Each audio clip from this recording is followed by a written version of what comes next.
Hello प्यारे बच्चों, स्वागत है आप सबका आपके अपने इस YouTube प्लेटफॉर्म पर। आज हम बात करेंगे जियो में श्वसन कैसे होता है ना, और उससे संबंधित क्वेश्चंस क्या क्या है और उनके आंसर्स क्या क्या है। ओके, तो चलिए स्टार्ट करते हैं। चैप्टर नंबर 10, जियो में श्वसन। ठीक,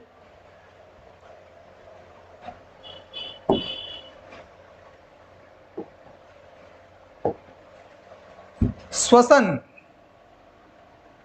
सभी जीवों के जीवित रहने के लिए अनिवार्य है। बताओ आप बताओ, बिना सांस लिए आप जीवित रह सकते हैं क्या? नहीं रह सकते हैं, राइट।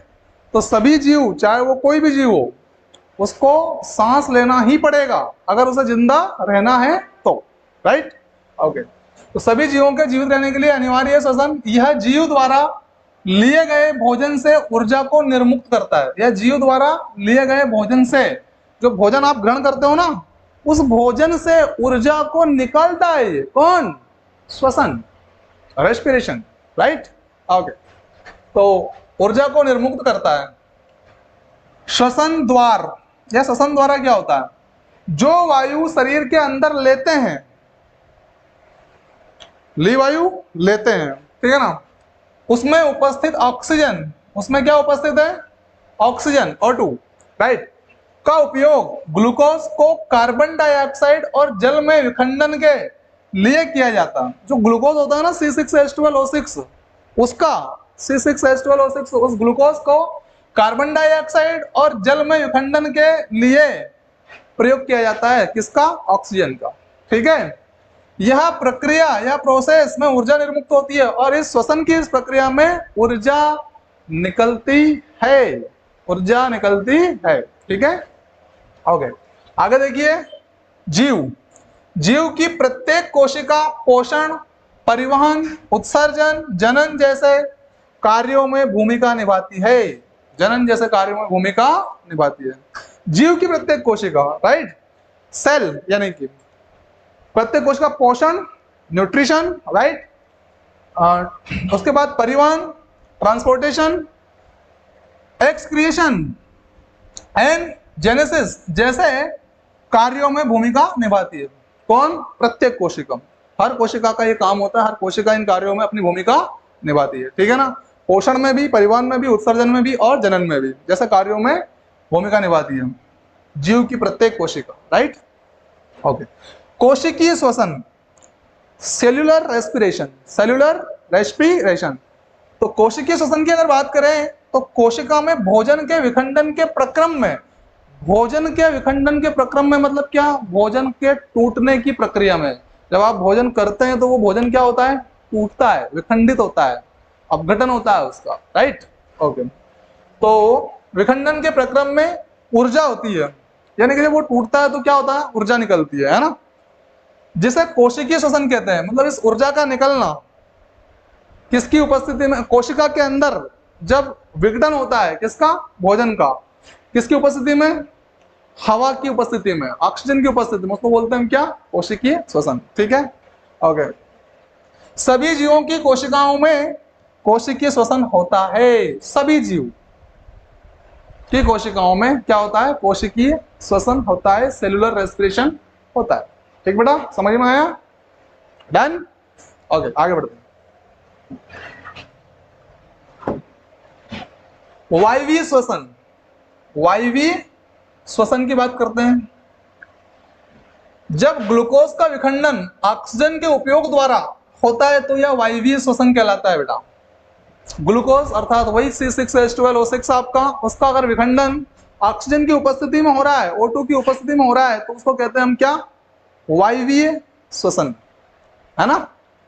ओके, अवायवीय श्वसन, अवायवीय श्वसन, ऑक्सीजन की अनुपस्थिति में भी भोजन विखंडित हो सकता है। समझ में आया? ऑक्सीजन की अनुपस्थिति में, यानी कि अगर आपकी बॉडी को ऑक्सीजन नहीं मिल रही है तो ऐसी कंडीशन में भी आपका भोजन विखंडित हो जाता है ना, और श्वसन की प्रक्रिया हो जाती है, ठीक है ना।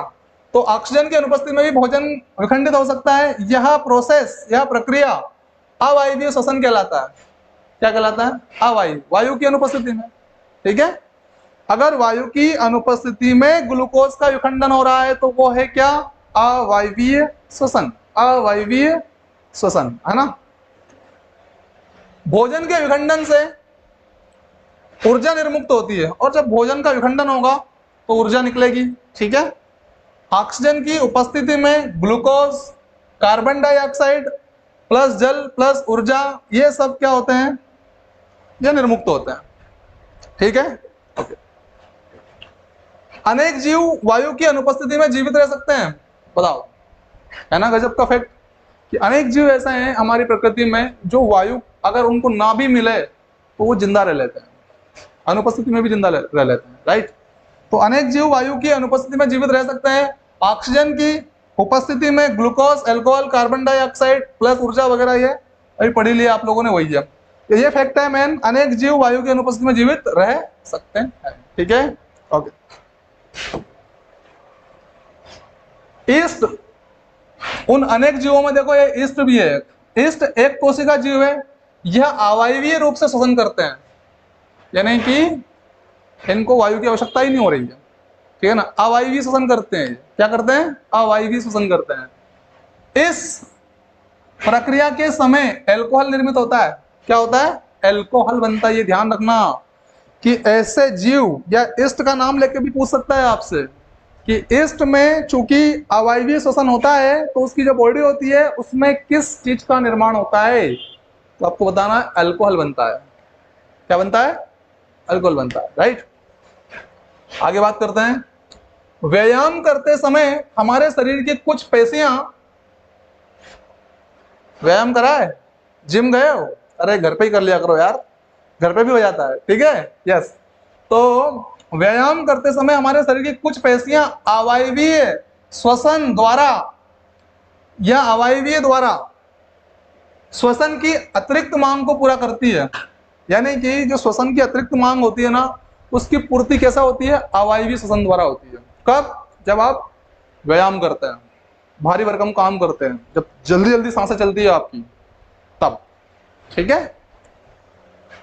ऑक्सीजन की अनुपस्थिति में ग्लूकोज, अनुपस्थिति में, है ना, ग्लूकोज का लैक्टिक अम्ल प्लस ऊर्जा आदि बनते हैं। मतलब ऑक्सीजन की अनुपस्थिति में जो ग्लूकोज का विखंडन होता है तो उसमें क्या होता है? लैक्टिक अम्ल बनेगा और ऊर्जा, ये दो चीजें हैं, ठीक है ना। फिर यहां से देखेंगे, अनेक जीव वायु की अनुपस्थिति में भी जीवित रह सकता है। ये चीज वापस आ गई है, ठीक है। ये वाला छोड़ो, इसको देखो, फिर से श्वसन बताया गया है। ऑक्सीजन से समृद्ध वायु को अंदर खींचना और कार्बन डाइऑक्साइड से समृद्ध वायु को बाहर निकालना क्या है? श्वसन है। आप ऑक्सीजन ले रहे हैं और कार्बन डाइऑक्साइड निकाल रहे हैं, क्या है? श्वसन कर रहे हैं, नहीं कर रहे हैं? आप कर रहे हैं, ओके। अंतः श्वसन, कौन सा श्वसन? Inner respiration, right. तो ऑक्सीजन से समृद्ध वायु को बाहर निकालना अंतः श्वसन कहलाता है, ठीक है ना। ऑक्सीजन से समृद्ध वायु को बाहर निकालना क्या बोला गया है? अंतः श्वसन कहा गया है, ठीक है। उच्च श्वसन, कार्बन डाइऑक्साइड से समृद्ध वायु को बाहर निकालना उच्च श्वसन कहलाता है। यानी कि आप जब वायु को बाहर निकालेंगे, जैसे आपने सांस ली, हो गया ये अंतः, उसके बाद सांस को बाहर निकालोगे, उच्च श्वसन, ठीक है ना, ओके। अंतः श्वसन। और श्वसन दर क्या होता है? श्वसन दर, कोई व्यक्ति 1 मिनट में जितनी बार श्वसन करता है, कितनी बार करते हो बेटा आप? कितनी बार करते हो श्वसन? 1 मिनट में कभी गिना आपने? हाँ सर, लगभग 15 से 18 बार ही करते होंगे, राइट, ओके। तो जितनी बार वो श्वसन करते हैं आप या कोई करता है तो वह उसकी श्वसन दर कहलाती है, रेस्पिरेशन रेट कहलाती है। क्या कहलाती है? रेस्पिरेशन रेट कहलाती है। सांस का अर्थ है एक अंतः श्वसन और एक उच्च श्वसन। जो आप सांस लेते हैं उसका मतलब क्या है? एक अंतः श्वसन और एक उच्च श्वसन, ओके। कोई वयस्क व्यक्ति विश्राम की अवस्था में 1 मिनट में औसतन, विश्राम की अवस्था में, जैसे अभी आप विश्राम की अवस्था में वीडियो देख रहे हैं, तो अभी आपकी जो सांस की जो दर है ना, वो क्या है? वो है 15 से 18 बार प्रति मिनट, ठीक है। ओके, सांस अंदर लेता है ना, और बाहर निकालता है 15 से 18 बार, अंदर लेता है और बाहर निकालता है, टोटल है। अधिक व्यायाम करने में श्वसन दर 25 बार प्रति मिनट तक बढ़ सकती है। अगर आप कसरत कर रहे हैं, है ना, तो आपकी श्वसन दर कहां तक पहुंच सकती है बेटा? 25 बार, राइट। ओके, सामान्य व्यक्ति हर मिनट 15 बार सांस छोड़ता है। कितनी बार? लेता है और छोड़ता है। ये यहां लिखा हुआ है लट्टू वाला ला, ठीक है ना, लिख देता हूं मैं। लेता है और छोड़ता है। पूरे दिन में लगभग 21,600, कितनी बार? 21,600 बार सांस लेने और छोड़ने की प्रक्रिया करता है। सांस लेने और छोड़ने की प्रक्रिया कितनी बार करते हो दिन भर में? 21,600 बार। ये 21,600 बार की जो सांसें ले रहे हो ना, इसकी कीमत समझो, कीमत। ये सांसें गिनी चुनी मिली है आप लोगों को, पता नहीं कब काम खत्म हो जाए, ठीक है ना। तो जितना हो सके उतना इन सांसों का इस्तेमाल करो, बहुत महत्वपूर्ण है ये, है ना। ऐसे ही मत जाने दो इसको बेटा, ठीक है। सांसों का इस्तेमाल करना सीखो, राइट। आगे देखो, आगे देखिए, हम श्वसन कैसे लेते हैं? हम श्वसन कैसे लेते हैं? हम अपने नथुनों, नथुनों का मतलब क्या बेटा? नासा द्वार, ये दिख रहे हैं आपको, नासा द्वार से अंदर लेते हैं, नाक और मुंह से। किससे? नाक और मुंह से। जो बाहरी हवा को फेफड़ों में जाने की अनुमति देते हैं। जो बाहरी हवा जो है ना, ये बाहर की हवा ये आ रही है मेरे पास में, ये जो नथुने हैं, मुंह है, ये क्या करते हैं? ये बाहरी हवा को अंदर जाने की अनुमति देते हैं, ठीक है।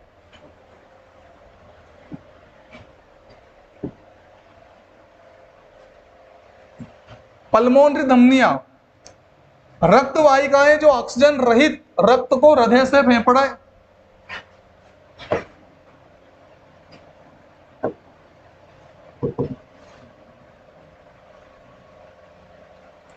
पल्मोनरी धमनियां रक्त वाहिकाएं जो ऑक्सीजन रहित, यानी कि जिस ब्लड में ऑक्सीजन नहीं होगा उस ब्लड की बात हो रही है, ठीक है ना। तो रक्त वाहिकाएं जो ऑक्सीजन रहित रक्त को हृदय से फेफड़ों तक ले जाती है। कहां तक ले जाती है? फेफड़े तक ले जाती है। उन्हें क्या कहते हैं? उन्हें पल्मोनरी धमनियां या फिर फुफ्फुस धमनी के नाम से जाना जाता है। फुफ्फुस धमनी के नाम से जाना जाता है, ठीक है ना। फुफ्फुस का मतलब ही फेफड़ा होता है। ऐसी धमनी जो फेफड़े से लगी हुई है, फुफ्फुस धमनी। ऐसी सिरा जो फेफड़े से टच है, लगी हुई है, कौन क्या कहेंगे उसको? फुफ्फुस सिरा, ठीक है। ओके, आगे देखिएगा, स्वर यंत्र। स्वर यंत्र बोले तो वॉइस बॉक्स, राइट। स्वर यंत्र बोले तो वॉइस बॉक्स। वायु को, ये वॉइस बॉक्स यहाँ लगा है बेटा आपका, कहाँ लगा है? हेलो, ये यहाँ लगाया, ठीक है। ओके, वायु को श्वास नली की ओर निर्देशित करता है। वायु को, ये जो वायु आप ले रहे हो कि ले रहे हो बाहर से, इस वायु को कहाँ निर्देशित करता है? श्वास नली की ओर, श्वास नली की ओर निर्देशित करता है। कौन? वॉइस बॉक्स, स्वर यंत्र, ठीक है। ओके, और इसमें स्वर के लिए मुखर तार होते हैं। स्वर जो आवाज निकल रही है ना आपकी, ये आवाज तारों के बीच से निकल रही है ना। तार होते हैं स्वर यंत्र में, ठीक है ना। यस, मुखर तार होते हैं। श्वास नली या विंड पाइप जो है वो बाएं और दाएं ब्रोंकियल ट्यूबों में विभाजित होती है। बाएं और दाएं ब्रोंकियल्स जो हैं उन ट्यूबों में ऐसे आगे जाकर ये श्वास नली है ना, ये ब्रोंकियल में विभाजित हो जाती है, बाएं में और दाएं में, बाएं दाएं में, ठीक है। ट्यूबों में विभाजित होती है, जो बाएं और दाएं फेफड़ों में हवा को निर्देश करती है। जो ब्रोंकियल है ना, वो बाएं और दाएं फेफड़ों में हवा को निर्देशित करती है, यानी कि जाने के लिए अनुमति देती है कि जाओ, बाएं फेफड़े में भी जरूरत है, दाएं में भी जरूरत है, जाओ, ठीक है ना। ऐसे फेफड़े, अब ये फेफड़े क्या चीज है भैया? छाती गुहा में युग्मित अंग जो रक्त और वायु के बीच गैस विनिमय को सक्षम करते हैं, ठीक है बेटा। तो फेफड़े आपकी जो वक्ष गुहा है वहां पर है, एक जोड़ा है, एक दायां फेफड़ा है, एक बायां फेफड़ा है, दो फेफड़े हैं, है ना, जो वायु और रक्त जो है इसका आदान प्रदान करने का काम करता है ना। भाई आपकी जो वायु है वो सॉरी, जो ब्लड होता है वो धमनी और शिराओं के माध्यम से फेफड़े तक संपर्क में आता है, और फेफड़े में क्या जाती है, ऑक्सीजन जाएगी, और यहाँ पे क्या हो जाएगा, वो शुद्ध हो जाएगा। कहाँ पे, फेफड़े में, ठीक है ना। तो वायु का भी और साथ साथ ब्लड का भी क्या करा इसने, विनिमय, एक्सचेंज किया, एयर एंड ब्लड का, ठीक है ना, सक्षम करते हैं। फेफड़ों को 5 पालियों में बांटा गया है। कितनी पालियों में, 5 पालियों में बांटा जाता है, ठीक है ना। ब्रोंकियल ट्यूब, ये ब्रोंकियल ट्यूब, ट्यूब का मतलब नली, राइट। फेफड़ों के भीतर नलिकाएं जो हवा को ब्रोंकियोल्स में निर्देशित करती है। फेफड़ों के भीतर जो नलिकाएं होती है वो क्या करती है, वो हवा को ब्रोंकियोल्स जो होते हैं उन ब्रोंकियोल्स में निर्देशित करती है, और फेफड़ों से हवा को बाहर निकलने देती है। फेफड़ों से हवा को बाहर निकलने देती है, ठीक है ना। कौन, ब्रोंकियोल्स ट्यूब जो होती है वो, है ना। ब्रोंकियोल जो होते हैं ना वो ब्रोंकियोल्स में डिवाइड होते हैं, ठीक है ना। ओके,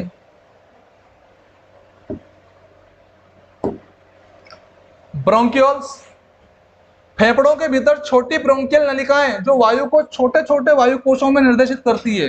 छोटे छोटे वायु कोश होते हैं जहां पर वायु इकट्ठी होती है, ठीक है ना, जिन्हें एलियोली कहा जाता है। क्या कहा जाता है, एलियोली, एल्वियोली कहा जाता है, ठीक है ना।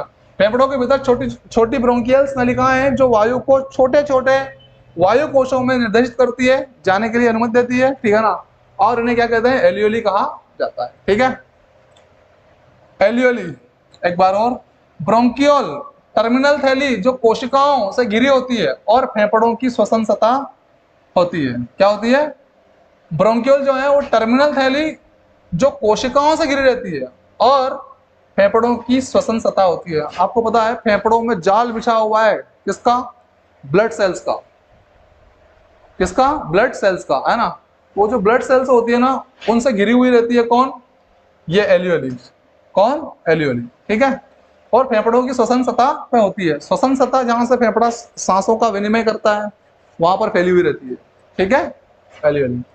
पल्मोनरी धमनियां, पल्मोनरी धमनियां, रक्त वाहिकाएं जो ऑक्सीजन रहित रक्त को हृदय से फेफड़ों तक ले जाती है ना बेटा। कहां से, ये आपका हृदय हो गया, और ये मान लेते हैं क्या, फेफड़ा हो गया। क्या हो गया, फेफड़ा हो गया। तो उसने लिखा है धमनी के बारे में, रक्त वाहिनियां जो ऑक्सीजन रहित रक्त को हृदय से फेफड़ों की ओर, ये यहां से यहां ले जाएगा, ठीक है ना, तक ले जाती है। इसको क्या बोलते हैं, पल्मोनरी धमनी। फुफ्फुस धमनी ऐसी धमनी जो फेफड़ों से लगी हुई है, राइट। और चूंकि याद रखिए, एक छोटा सा कॉन्सेप्ट बता रहा हूं आपको, जो धमनियां होती है ना, इन धमनियों में जनरली तौर पे शुद्ध रक्त बहता है, याद रखिए। O2 युक्त रक्त बहता है किनमें, धमनियों में। और वहीं जो सिराएं होती है, वेंस जो होती है, उनमें CO2 युक्त रक्त होता है जो कि अशुद्ध होता है। तो सिंपल सा क्वेश्चन यह है कि शुद्ध रक्त किसमें होता है और अशुद्ध रक्त किसमें होता है। तो बोलना शुद्ध रक्त आर्टरी में होता है अर्थात धमनी में होता है, और अशुद्ध रक्त अर्थात CO2 युक्त शिराओं में होता है। लेकिन फुफ्फुस धमनी, पल्मोनरी आर्टरी जो होती है ना, उसमें याद रखिए अशुद्ध रक्त रहता है, ये अपवाद है। और इसी तरह से फुफ्फुस शिरा में शुद्ध रक्त होता है, ये भी अपवाद है। शिराओं में फुफ्फुस शिरा अपवाद है और धमनियों में फुफ्फुस धमनी अपवाद है, ठीक है ना। ओके, आगे बात करते हैं। फुफ्फुस शिराएं, रक्त वाहिकाएं जो फेफड़ों से ऑक्सीजन युक्त रक्त को वापस हृदय तक पहुंचाती है। रक्त वाहिकाएं जो फेफड़ों से, ये फेफड़े है ना, इन फेफड़ों से ऑक्सीजन युक्त रक्त को, अब फेफड़े में तो O2 आ ही जाएगी ना, यहां से आएगी तो आ जाएगी ना, तो ऑक्सीजन युक्त रक्त को वापस हृदय तक पहुंचाती है। ये वापस हृदय पे पहुंच जाएगा, ठीक है ना, बाएं फेफड़े में आ जाएगा, है ना, बाएं आलिंद में तक पहुंचती है। श्वसन की मांसपेशियां, श्वसन की मांसपेशियां, डायफ्राम, पेशी विभाजन जो छाती गुहा को उदर गुहा से अलग करता है। एक पेशी विभाजन है जो छाती की जो गुफा है आपकी, ये ऊपर वाली छाती गुहा, ठीक है, पेशी विभाजन है जो छाती की गुहा को उदर गुहा, उदर मतलब पेट, इन दोनों का डिवाइडेशन है यहाँ पे, है ना। ये क्या है यहाँ पे, डायफ्राम है ना, गुहा को उदर गुहा से अलग करता है। यह सांस लेने को सक्षम करने के लिए सिकुड़ता है और आराम करता है। जब आप सांस लेते हो ऐसा है, देखो खींचो सांस को, फिर निकालो, तो ये सिकुड़ेगा भी सही और फैलेगा भी सही, सिकुड़ेगा भी सही और फैलेगा भी सही। कौन? डायफ्राम। ठीक है। इंटरकोस्टल मांसपेशियां, इंटरकोस्टल मांसपेशियां, पसलियों के बीच स्थित मांसपेशियां, ये पसलियां है कि नहीं आपकी? यस। तो पसलियों के बीच स्थित मांसपेशियों के कई समूह जो सांस में सहायता के लिए छाती गुहा को विस्तार और सिकुड़ने में मदद करते हैं। जब आप सांस लेते हैं और छोड़ते हैं तो आपकी छाती क्या होती है, ये जो वक्ष गुहा होती है क्या करती है, ये सिकुड़ती भी है और फैलती भी है। सिकुड़ गई, फैल गई। तो इंटरकोस्टल पेशियां जो होती है वो इसमें सहायता करती है। क्या करती है? सहायता करती है, राइट। सहायता के लिए छाती गुहा को विस्तार और सिकुड़ने में मदद करते हैं। कौन? इंटरकोस्टल मांसपेशियां। ठीक है, इंटरकोस्टल मसल्स। ओके। ग्रसनी, देखो भाई, ग्रसनी की अगर हम बात करें तो ग्रसनी क्या है? नाक और मुंह से स्वर यंत्र तक हवा को निर्देशित करता है। नाक और मुंह से स्वर यंत्र तक, यानी कि ये यहाँ पे जो वॉइस बॉक्स लगा हुआ है यहां तक वायु को निर्देशित करता है, मतलब जाने के लिए एक मार्ग प्रदान करता है, रास्ता प्रदान करता है। ठीक है ना, इसको बोलते हैं अपन ग्रसनी या गला। ठीक है। और ये वॉइस बॉक्स के बारे में आप पढ़ चुके हैं, और एक बार पढ़ लेना अच्छी तरह से। ये सारा कंटेंट आप पढ़ चुके हैं, ब्रोंकियोल्स वगैरह आप पढ़ चुके हैं। ठीक है ना, ये डबल लिख दिया गया है। ठीक है, आगे बढ़ रहे हैं हम। ओके, पेट की मांसपेशियां, अगला टॉपिक है हमारा पेट की मांसपेशियां। ठीक है ना, पेट की मांसपेशियां हवा को तेजी से बाहर निकालने में सहायता करती है। हवा को तेजी से शरीर से बाहर निकालने में क्या करती है? सहायता करती है।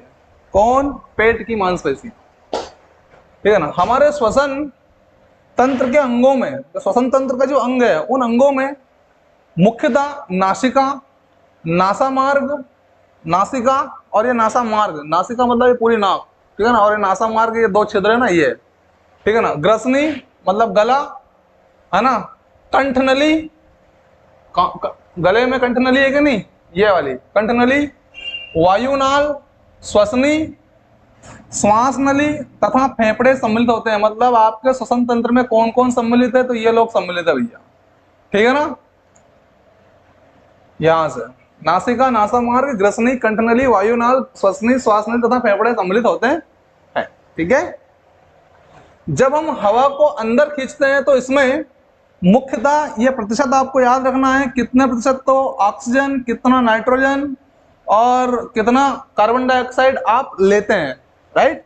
तो जब आप हवा लेते हैं अंदर तो 79% नाइट्रोजन, ठीक है, लगभग 21% ऑक्सीजन तथा 0.04% कार्बन डाइऑक्साइड आप ग्रहण करते हैं, राइट। ओके। श्वसन क्रिया में एक अणु ग्लूकोज के ऑक्सीकरण के फलस्वरूप, श्वसन की जो क्रिया होती है उसमें जब एक अणु ग्लूकोज का पूरी तरह से ऑक्सीकरण होता है तब 600 फलस्वरूप कार्बन डाइऑक्साइड, जलवाष्प तथा लगभग, ये तो निकलते ही हैं कार्बन डाइऑक्साइड और जलवाष्प, तो साथ ही साथ लगभग 686 किलो कैलोरी ऊर्जा निकलती है। बहुत महत्वपूर्ण है, कितने किलो कैलोरी ऊर्जा मुक्त होती है। ठीक है, ओके।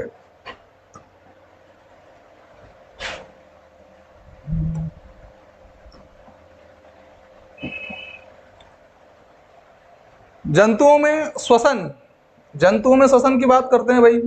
गाय, भैंस, कुत्ते और बिल्ली जैसे जीवों में श्वसन अंग और श्वसन प्रक्रम मानव के समान ही है। गाय, भैंस, कुत्ते जो रहते हैं इनमें ये वैसे ही सांस लेते हैं जैसे आप लोग लेते हैं। ठीक है ना, मानव के समान ही है। ओके, अगला देखिए कॉकरोच। कॉकरोच कीटों में गैस के विनिमय के लिए, गैस के विनिमय के लिए मतलब गैस के आदान प्रदान के लिए, एक्सचेंज के लिए, है ना। तो कीटों में गैस के विनिमय के लिए वायु नलियों का जाल बिछा होता है। वायु की जो नलियां होती है उनका क्या बिछा रहता है?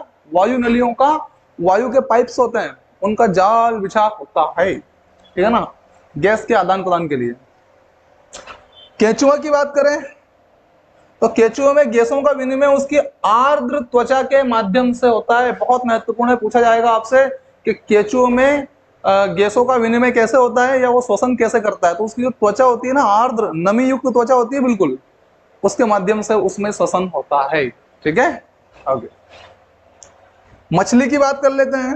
मछलियों में क्लोम या गिल का प्रयोग करते हैं, ये बहुत बार पूछा गया है, ठीक है ना।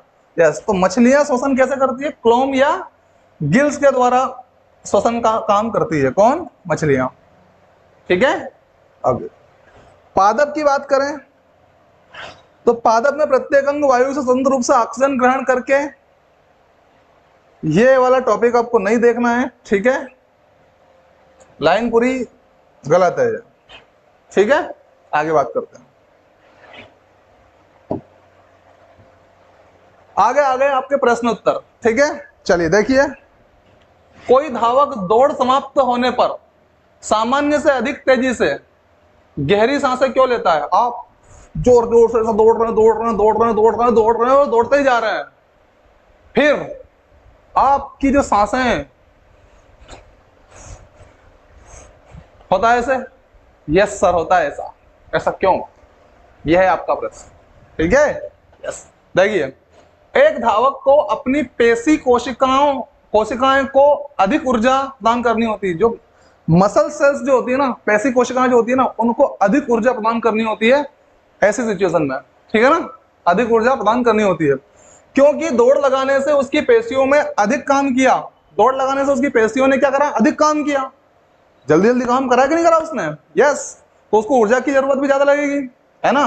तो इसमें ऑक्सीजन की जरूरत भी लगेगी, बिना ऑक्सीजन के ऑक्सीकरण हो नहीं पाएगा, ऊर्जा मुक्त हो नहीं पाएगी, इसलिए ऑक्सीजन ज्यादा से ज्यादा शरीर को जरूरत लगेगी उस समय, इसलिए उसे गहरी सांसों की आवश्यकता होती है। देखिए आगे, ऐसा करने से, दौड़ लगाने से उसकी पेशियों ने अधिक काम किया, और ऐसा करने के लिए वह सामान्य से अधिक तेजी से गहरी सांसें लेता है, गहरी सांसें लेता है, ताकि उसकी कोशिकाओं को अधिक ऑक्सीजन मिले, ताकि उसकी कोशिकाओं को अधिक ऑक्सीजन मिले। ठीक है, ऑक्सीजन की प्राप्ति से भोजन का विखंडन होता है और अधिक ऊर्जा उत्पन्न होती है। भोजन का विखंडन होगा और अधिक मात्रा में ऊर्जा मुक्त होगी, और उसे ऊर्जा मिलेगी पर्याप्त मात्रा में, इसलिए वो गहरी सांसें ऐसे लेता है। ठीक है, और चलिए आगे बढ़ते हैं। वायवीय और अवायवीय श्वसन के बीच समानताएं और अंतर बताइए। वायवीय श्वसन जो होता है वो, और अवायवीय श्वसन जो होता है, यानी कि ऑक्सीजन की उपस्थिति में जो होने वाला है वो श्वसन, और ऑक्सीजन की अनुपस्थिति में होने वाला श्वसन में अंतर और समानता आपको बतानी है। ठीक है, तो देखो, समानता की अगर बात करें तो एक समानता है, दोनों में भोजन। अब ये क्या लिखा हुआ है बेटा? पूजन, लेकिन पूजन नहीं है, ये गलती से लिखा जाता है। एडिटर महोदय जो हैं वो थोड़ा सा कर देते हैं, गड़बड़ हो जाती है, टेक्निकल मिस्टेक्स। ठीक है, तो कोई बात नहीं, ये भोजन लिखा है। दोनों में भोजन के विखंडन से ऊर्जा उत्पन्न होती है, ये उत्पन्न लिखना है यहाँ पर। क्या लिखोगे? उत्पन्न। ठीक है, तो भोजन के विखंडन, भोजन टूटेगा दोनों में और ऊर्जा मुक्त होगी, ये समानता है। Right, okay. अगला देखिए, वायवीय श्वसन की बात करें तो वायवीय श्वसन क्या है? ऑक्सीजन की उपस्थिति में संभव है। भाई, वायु की उपस्थिति खासकर ऑक्सीजन की उपस्थिति में ही संभव है, इसीलिए कहते हैं क्या? वायवीय श्वसन। ठीक है, ओके। आगे देखिए, इसके अंत उत्पादों में कार्बन डाइऑक्साइड और जल होते हैं, यानी कि अंतिम उत्पाद जो होता है इसमें वो क्या होता है? वो कार्बन डाइऑक्साइड और जल होता है। ठीक है, ओके। ज्यादा ऊर्जा उत्पन्न करता है, वायवीय श्वसन ज्यादा ऊर्जा उत्पन्न करता है किसकी अपेक्षा? अवायवीय श्वसन की अपेक्षा। ठीक है, ओके। उदाहरण के लिए ये पौधों और जंतुओं में होता है। किसमें होता है? पौधों और जंतुओं में प्राय होता है। कौन? अवायवीय श्वसन। ठीक है, ओके।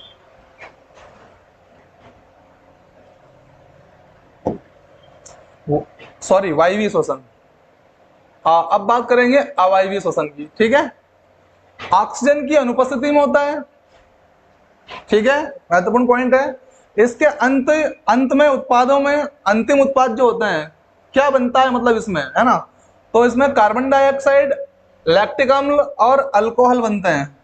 तीन चीजें, कार्बन डाइऑक्साइड, लैक्टिक अम्ल है ना। लैक्टिक अम्ल ये वही अम्ल है जिसके कारण आपको थकान महसूस होती है, ठीक है। यस, लैक्टिक एसिड या लैक्टिक अम्ल। और दूसरा क्या, अल्कोहल। ये लोग ये चीजें बनती है, ठीक है, किसके अंत में, अवायवीय श्वसन के अंत में, लास्ट प्रोडक्ट है ये, ठीक है। ऊर्जा जल्दी तो उत्पन्न होती है लेकिन कम मात्रा में ऊर्जा उत्पन्न करता है ये, ठीक है। ऊर्जा जल्दी उत्पन्न होती है, कम ऊर्जा उत्पन्न होती है। उदाहरण के लिए बैक्टीरिया और पेशी कोशिकाएं जो होती है उनमें इस प्रकार का श्वसन होता है, अवायवीय श्वसन होता है, ठीक है बेटा। ओके, कैसा लग रहा है, ठीक ठाक चल रहा है क्लास? ठीक ठाक चल रहा है तो लाइक का बटन दबाओ यार फटाफट से, हैं भूल जाते हो तुम लोग क्या? शेयर कर दिया करो आपके अपने दोस्तों में, ठीक है, ताकि सबको फायदा मिले, हाँ आपको भी और हमको भी। ओके, यस, चलो बेटा आगे बढ़े। अगला देखते हैं हम लोग। जब हम अत्यधिक धूल भरी वायु में सांस लेते हैं तो हमें छींक क्यों आ जाती है? कभी कभी आपके साथ हुआ होगा ऐसा, बहुत सारी धूल में आप जा रहे हो तो एकदम छा छू कर उठते हैं आप है ना। यस, तो देखो भाई क्या कारण है उसका, तो छींकने से अवांछित कण वायु के साथ बाहर निकल जाते हैं। जैसे आप छींकते हैं ना तो ऐसे कण जिसकी जरूरत नहीं है आपकी बॉडी को, वो कण कहाँ चले जाते हैं, बाहर निकल जाते हैं छींकने से। छींको, छींक, ऐसे तो लपक के प्रेशर आता है हवा का, ठीक है, हाँ, बाहर निकल जाते हैं। और केवल स्वच्छ वायु ही हमारे शरीर में प्रवेश करती है, केवल स्वच्छ वायु ही हमारे शरीर में प्रवेश करती है, ठीक है। कभी कभी यह कण नासा गुहा के पार चले जाते हैं, जो नासा की ये गुफा है ना इसके पार चले जाते हैं, गुदा के पास इधर, ठीक है ना। तो नासा गुहा के पार चले जाते हैं, तब यह गुदा की कोमल परत को उत्तेजित कर देते हैं। जो गुदा है इसका कोमल भाग जो है वहां पे अंदर की ओर, उसको उत्तेजित कर देते हैं, ठीक है ना। क्या कर देते हैं, उत्तेजित कर देते हैं, ठीक है। और हमें छींक आ जाती है, क्या आ जाती है, छींक आ जाती है। समझ में आ गई बात? आगे देखते हैं।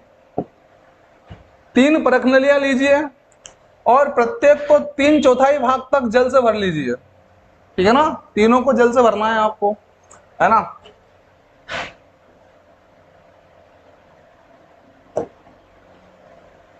देखो अपन लेते हैं यहाँ पे ये 1, ये 2 और ये 3, और ये यहां तक जल से भर ली इसको, तीनों को, ठीक है। इन्हें ए, बी तथा सी द्वारा चिन्हित कीजिए। लो भैया, ये ए, ये बी और ये सी, ठीक है। परखनली ए में एक घोंगा रखी है तो हम घोंगा के लिए जी रख देंगे, घोंगा रखी है। परखनली बी में कोई जलीय पादप रखी है, बी में क्या, जलीय पादप यानी कि जल में उगने वाला पादप, ये पी मतलब प्लांट, ठीक है। और सी में एक घोंगा और एक पादप रखी है, तो जी और पी दोनों रखाएगा इसमें, जी एंड पी, है ना, जीपी। अब आगे दोनों को रखिए। किस परखनली में कार्बन डाइऑक्साइड की सांद्रता सबसे अधिक होगी? कार्बन डाइऑक्साइड की सांद्रता या मात्रा सबसे अधिक होगी, अंदाजा आप लगा ही सकते हैं। मुझे लगता है जहां तक कि ए में ही होनी चाहिए, है ना।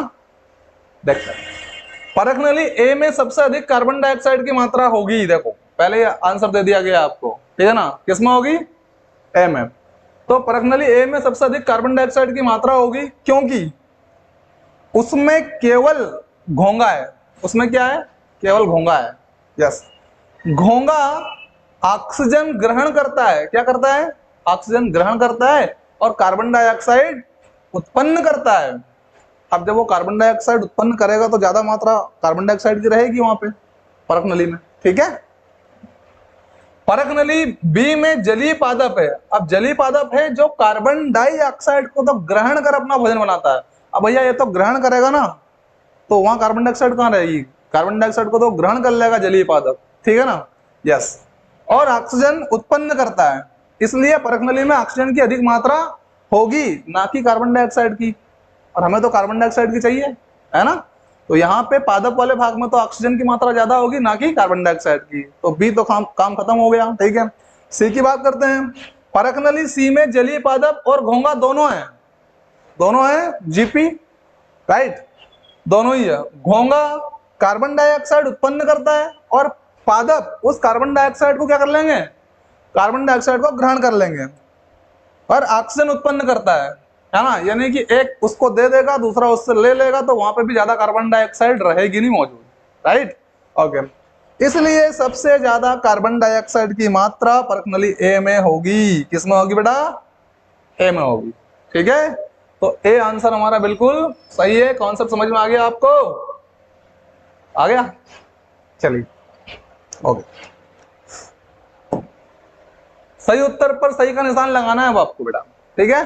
देखिए, तिल चट्टों के शरीर में वायु प्रवेश करती है उनके किसके द्वारा, उनके किसके द्वारा वायु प्रवेश किसके द्वारा करती है तिल चट्टों में, ठीक है ना। फेफड़ों द्वारा, प्लोमों द्वारा, श्वास रंध्रों द्वारा या त्वचा द्वारा। तो आपका ऑप्शन आएगा सी, श्वास रंध्रों द्वारा या स्पाइरलम द्वारा, ठीक है, ओके। अगला देखिए, अत्यधिक व्यायाम करते समय हमारी टांगों में जिस पदार्थ के संचयन से या संचयन के कारण ऐंठन होती है, मतलब दर्द होता है, ज्यादा किस दिन काम कर लेते उस दिन पिल्लियां दुखे कि दुखे, दुखे, हाँ वही वही पूछ रहा है वो, क्यों दुखती है वो, है ना। लैक्टिक अम्ल के कारण दुखती है सर, जिसके कारण यह है आंसर आपका, लैक्टिक अम्ल के कारण दुखती है, ठीक है, क्लियर हो गया, ओके। किसी सामान्य वयस्क व्यक्ति की विश्राम अवस्था में औसत श्वसन दर होती है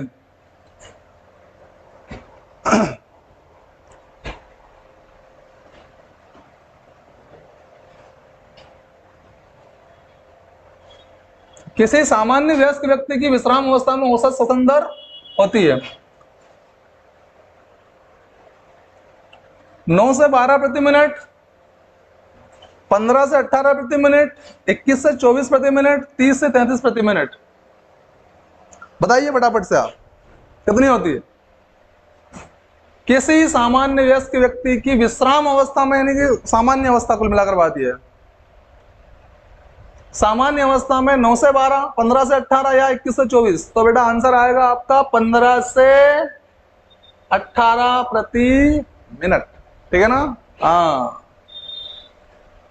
आगे बात करें, उच्च श्वसन के समय, उच्च श्वसन के समय पसलियां क्या करती है, ठीक है ना, बाहर की ओर गति करती है, नीचे की ओर गति करती है, ऊपर की ओर गति करती है, या बिल्कुल गति करती नहीं है। तो आप सांस छोड़कर देख लीजिए क्या हो रहा है,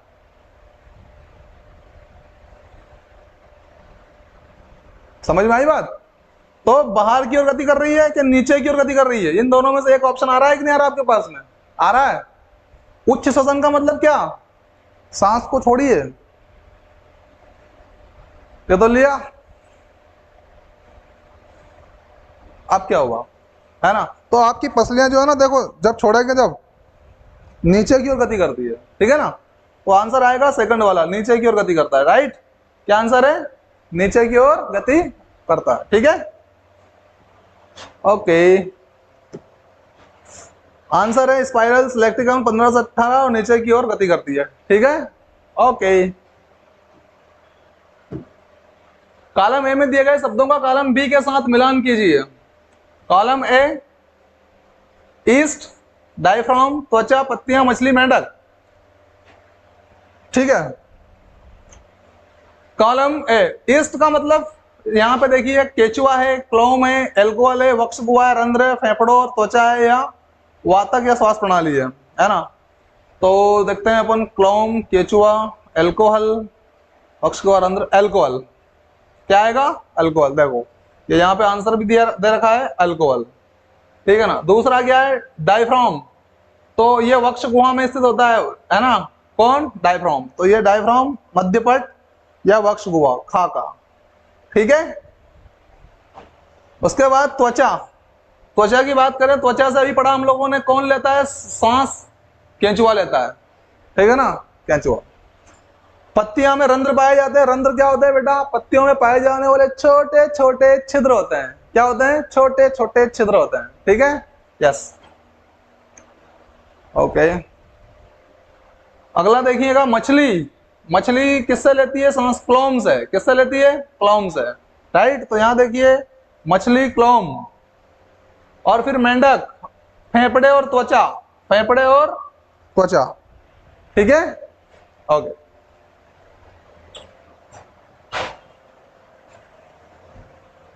बताइए कि निम्नलिखित वक्तव्य सत्य है अथवा असत्य है? सही गलत बताना है फटाफट से आपको। देखो, अत्यधिक व्यायाम करते समय व्यक्ति की श्वसन दर धीमी हो जाती है क्या? गलत, एफ लिख दीजिए, गलत है, ठीक है। पादपों में प्रकाश संश्लेषण केवल दिन में जबकि श्वसन केवल रात्रि में होता है, ये भी गलत, एफ, असत्य है, ठीक है बेटा। मेंढक अपनी त्वचा के अतिरिक्त अपने फेफड़ों से भी श्वसन करते हैं, बिल्कुल सही बात है, तो टी लिख देते हैं, ठीक है। और मछलियों में श्वसन के लिए फेफड़े होते हैं क्या? नहीं होते हैं, ठीक है ना, एफ। अंतः श्वसन के समय वक्ष गुहा का आयतन बढ़ जाता है। अंतः श्वसन जब अंदर की ओर आप सांस लेते हैं तो बढ़ता है घटता है? सही बात है, बढ़ेगा, यह बढ़ा। तो देखो भैया, पहला एफ राइट, दूसरा भी एफ राइट, तीसरा टी राइट, चौथा एफ राइट, टी यहां पे है ना, आयतन बढ़ जाता है, सत्य है ना, ठीक है, क्लियर हो गया। अब लाइक शेयर एंड सब्सक्राइब की जिम्मेदारी आपके पास है, ठीक है। मिलते हैं हम अगली क्लास में। Thank you very much, take care, ध्यान रखिए अपना और अपनों का। Thank you.